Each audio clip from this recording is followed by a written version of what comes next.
Sir, license and registration. Drop the phone. Any drugs? Nah, man. Starr, you okay? All right, chill.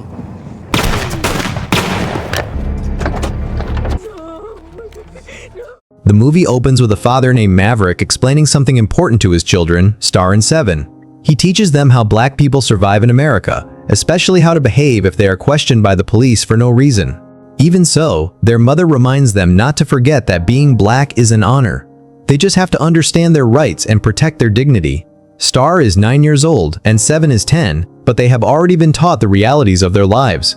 As time passes, Starr grows up and the family becomes a happy one. They live in an area called Garden Heights, a neighborhood mostly populated by black people.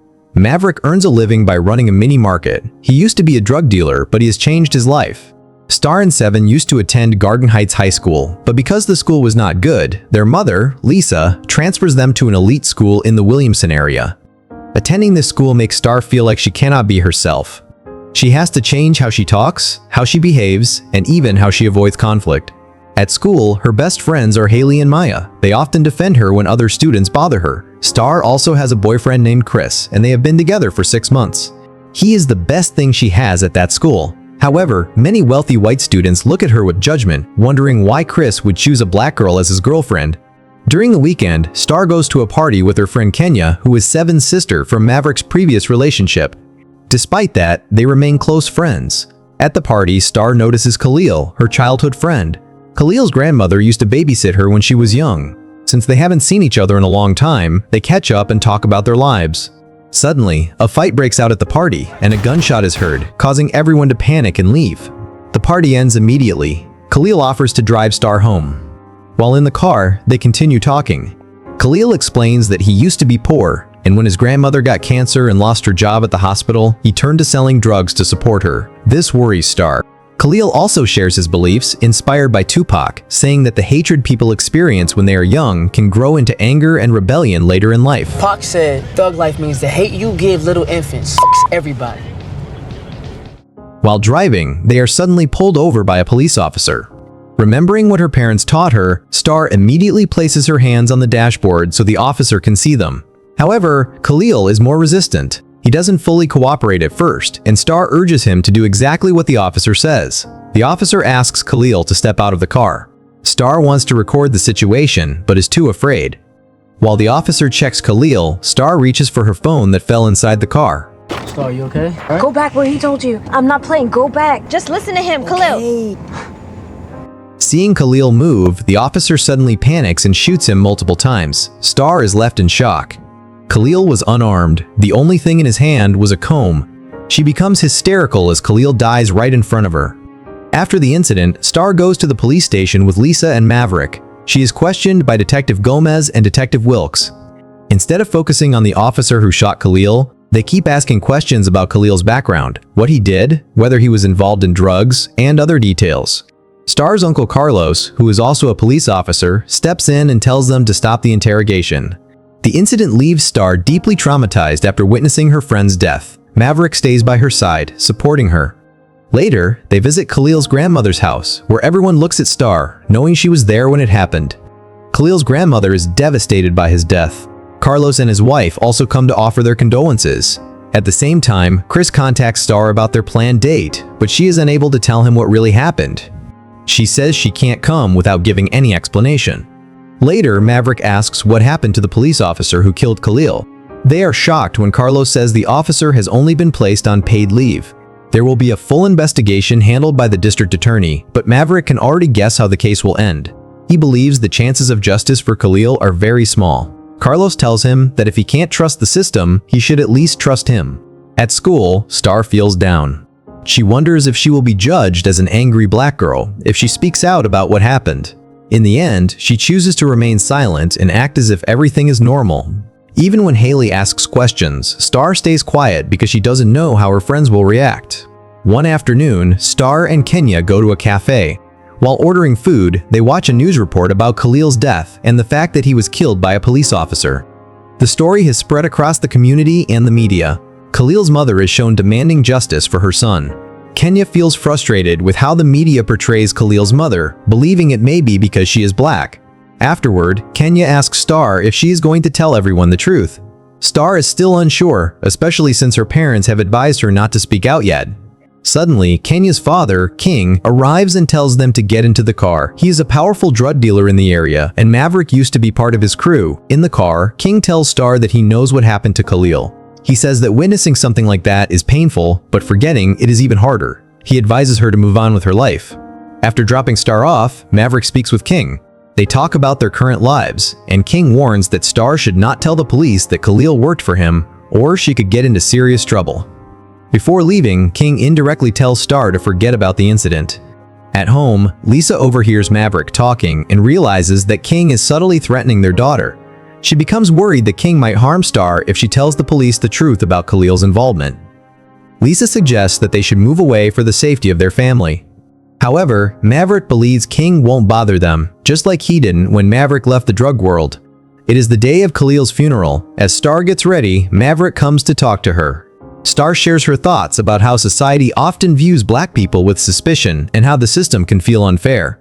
Maverick explains that many black people turn to dealing drugs because they need money, but it traps them in a cycle.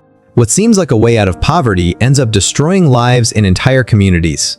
Maverick admits he doesn't want his children to repeat his mistakes. He wants to be a better role model for them.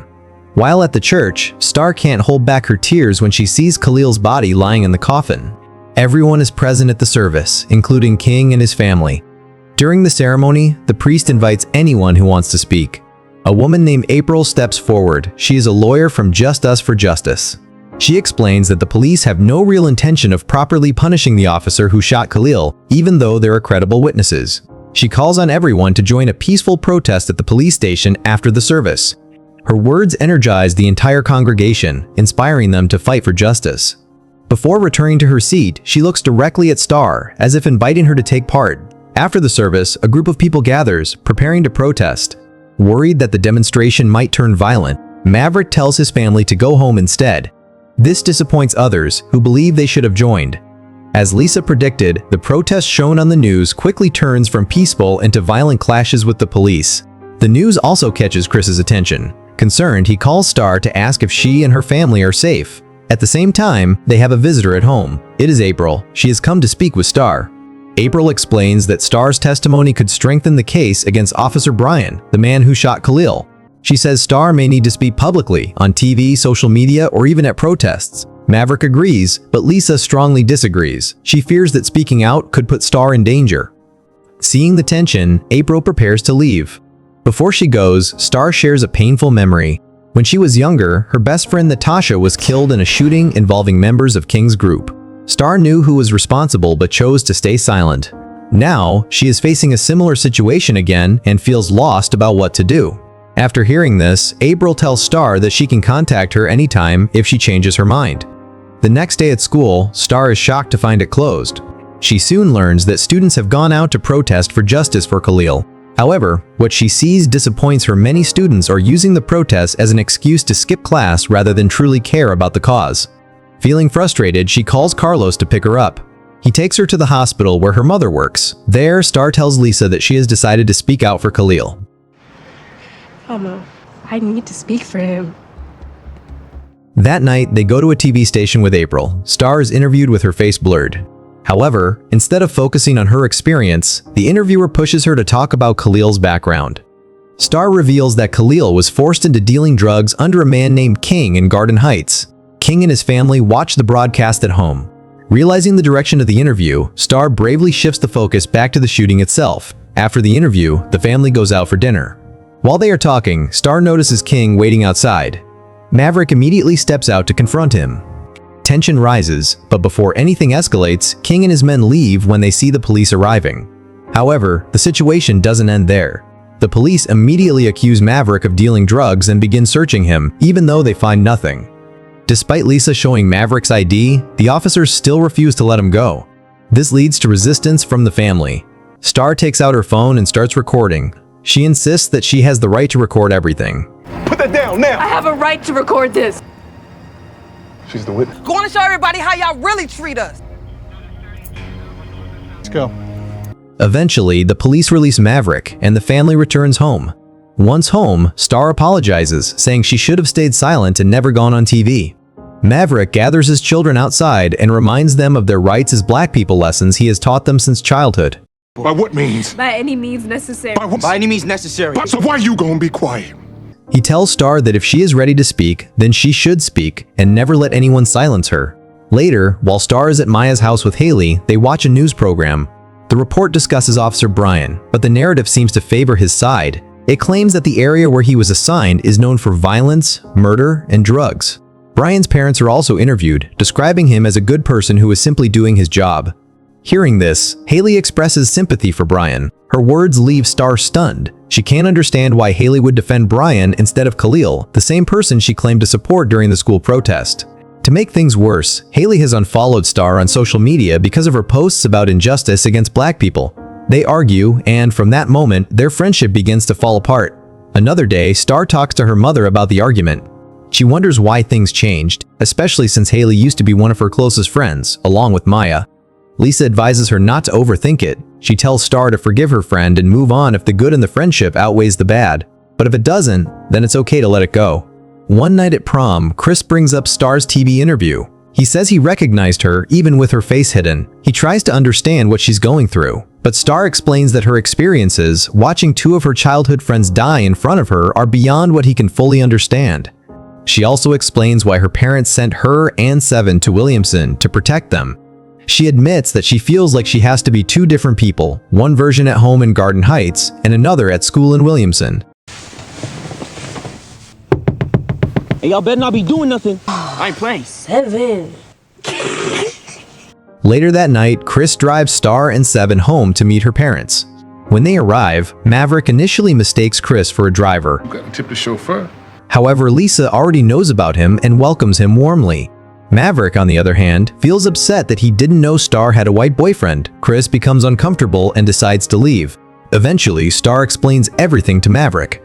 Suddenly, gunshots are fired into their house. It turns out to be King's men trying to intimidate Starr because of her TV interview. Fearing for their safety, the family flees to Carlos's house. Everyone stays together, but Maverick insists on returning home to confront King. Seven goes with him. They wait there, ready to face whatever happens, as Maverick is determined to protect his family. The next morning at breakfast, Carlos talks to Starr. He explains that some people don't see the situation as a crime, but rather as a situation that escalated badly. He says that officers are trained to react quickly if they feel threatened. However, Starr is disappointed by his explanation. She points out that these standards seem to apply only to black people. A white man driving a Mercedes. So if you saw him reach into the window and you thought that you saw a gun, would you shoot him or would you say put your hands up? Put your hands up. Do you hear what you just said? The trial day finally arrives. Starr is called to testify before a jury, most of whom are white. She remains calm and tells her story clearly. Another day at school, Haley approaches Starr again, still unaware of her own racism. She claims that Starr is different and not threatening, unlike Kahlil, whom she labels as a drug dealer. Hearing this, Starr becomes furious. She takes a comb from Haley's bag and asks if it looks like a weapon. Haley responds that it could look like a gun. That answer pushes Starr over the edge. Huh? Does it look like a weapon? Get on the ground! No! Don't move! Haley, look at me and stop crying! That's what it's like! Chris steps in, trying to calm her down. Soon after, Starr receives a message from Kenya saying that Seven has been beaten by King. Starr and Chris rush to King's house to get him. Luckily, King is not home. His wife helps them and urges them to leave quickly before he returns. As they drive away, they see large protests happening in the streets, with people demanding justice for Kahlil. People gather to protest at City Hall after the jury's verdict declares Officer Brian not guilty. There will be no further trial, and he escapes punishment. Hearing this, Starr decides to take action. She tells Chris to take Kenya and her brother to a safe place while she joins the demonstrators. Before reaching City Hall, the protesters are stopped by heavily armed police. Tension rises as the situation becomes more intense. Hands up! Don't shoot! Hands up! Don't shoot! Miss Ofra! You ready to use your weapon? Starr steps forward and decides to speak in front of everyone. She reveals that she is the key witness and encourages the crowd, saying that their fight for justice is right. But no matter how loudly they protest, the police refuse to listen. The crowd, armed only with determination, begins to panic when tear gas is fired. Chaos spreads, and people are forced to disperse. In the confusion, Starr helps 7. They rush to Maverick's store to find milk to ease the burning effects of the tear gas in their eyes. Meanwhile, King spots Starr from a distance and sees an opportunity. He orders his men to burn down Maverick's shop, hoping to harm Starr in the process. Luckily, nearby neighbors notice the fire and rush to help those trapped inside. Maverick, Carlos, and Lisa arrive just in time and lead everyone out through the back door. As the situation escalates, King attempts to attack Maverick. However, an unexpected moment stops him. 7, Starr's younger brother, picks up a gun and points it at King to defend his father. Starr reacts immediately, stepping in to stop the situation from getting worse. She fears that the police might shoot her brother. In that moment, she speaks out, making everyone realize how this cycle of violence keeps repeating. She insists that it has to stop. THUGLIFE. This is it. The hate you give little f's everybody. The result of hate, it's not the hate you give. It's the hate we give. But we can break this cycle. How many of us have to die or y'all get it?